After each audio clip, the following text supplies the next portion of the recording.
अनेन धर्मस्य विशेषमध्यमे त्रिवर्गसारः प्रतिभाति भाविनी त्वया मनो निर्विषयार्थकामया यदेक एव प्रतिगृह्य सेव्यते।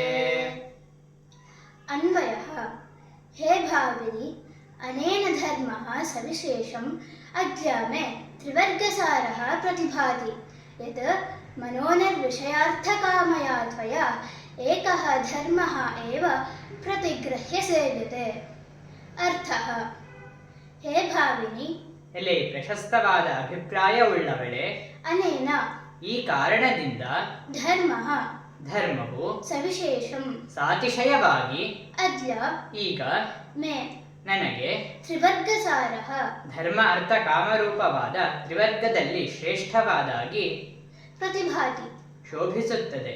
ಯತ್ ಏಕೆಂದರೆ ಮನೋನಿರ್ವಿಷಯಾರ್ಥಕಾಮಯ ಮನೋನಿರ್ವಿಷಯ ಮನಸ್ಸಿಗೆ ನಿರ್ವಿಷಯವಾದ ಅರ್ಥಕಾಮಯ ಅರ್ಥ ಹಾಗೂ ಕಾಮಗಳಿಂದ ತ್ವಯಾ ನಿನ್ನಿಂದ ಏಕಃ ಒಂದು ಧರ್ಮಃ ಏವ ಧರ್ಮವೇ ಪ್ರತಿಗೃಹ್ಯ ಸ್ವೀಕರಿಸಿ ಸೇವ್ಯತೆ ಸೇವಿಸಲ್ಪಡುತ್ತದೆ. ಸಂಸ್ಕೃತ ಭಾವಾರ್ಥಃ. ಹೇ ಉದಾರ ಹೃದಯೇ, ಯತಸ್ತ್ವಂ ಬುದ್ಧಿಮತಿ ಧರ್ಮಾರ್ಥಕಾಮಾನಾಂ ವರ್ಗೆ ಅರ್ಥಕಾಮೌ ಅನಾದೃತ್ಯ ಏಕಂ ಧರ್ಮಮೇವ ಕಲ್ಯಾಣಕರಂ ಸ್ವೀಕೃತ್ಯ ಪಾಲಯಸಿ. ಅತಃ ಅಹಮದ್ಯ ತ್ವದಾಚರಣಂ ದೃಷ್ಟ್ವಾ ಮನ್ಯೆ ಯತ್ ಏಷಾಂ ತ್ರಯಾಣಾಂ ವರ್ಗೆ ಧರ್ಮಃ ಏವ ಶ್ರೇಷ್ಠತಮಃ ಇತಿ. English meaning. Hey Parvati, your selfless actions have shown that the real purpose of life lies in doing good for others, and you chose welfare over wealth.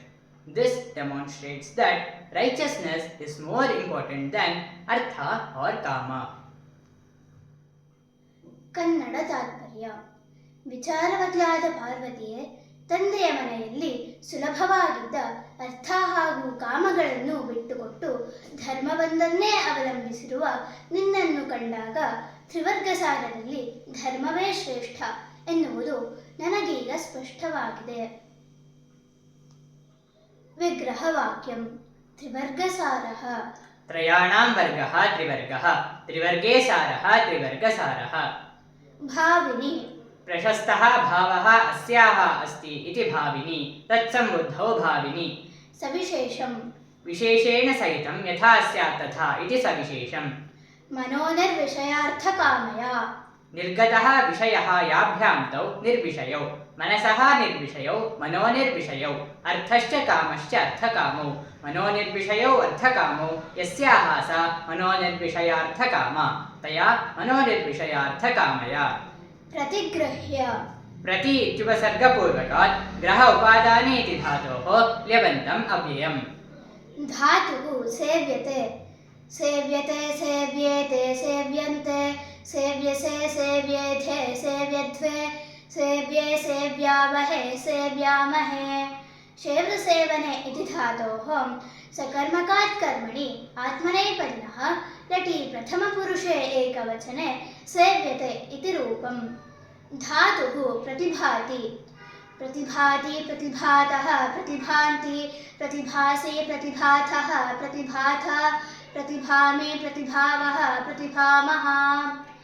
प्रति इत्युपसर्गपूर्वकात् भादीप्तौ इति धातोः अकर्मकात् कर्तरि परस्मैपदिनः लटि प्रथमपुरुषे एकवचने प्रतिभाति इति रूपम्.